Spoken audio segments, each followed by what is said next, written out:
Hello, dear people. First video I'm going to make is about my RV because winter is semi here.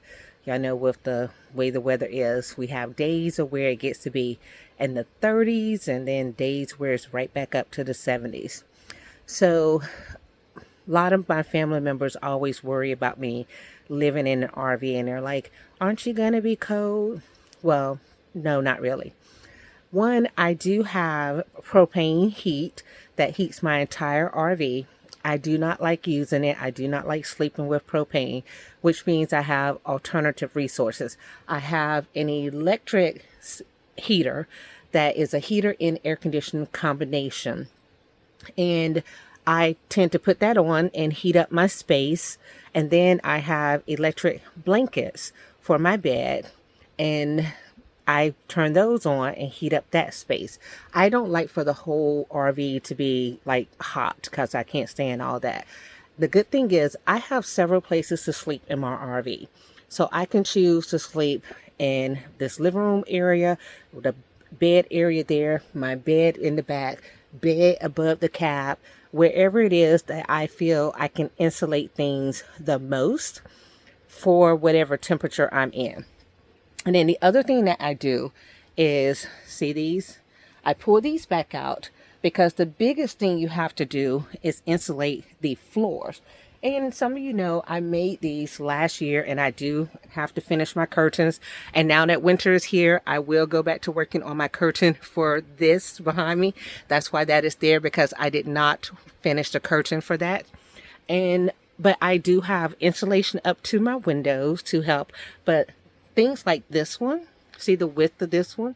That's because I have slides on my RV. And having the slides on your RV means you open the RV up to give it all of this space. And when you do that, those seals aren't the 100% the best. Yes, twice a year you go and you have them redo the seals. But even then, I find that there's parts where there's just a little bit of air.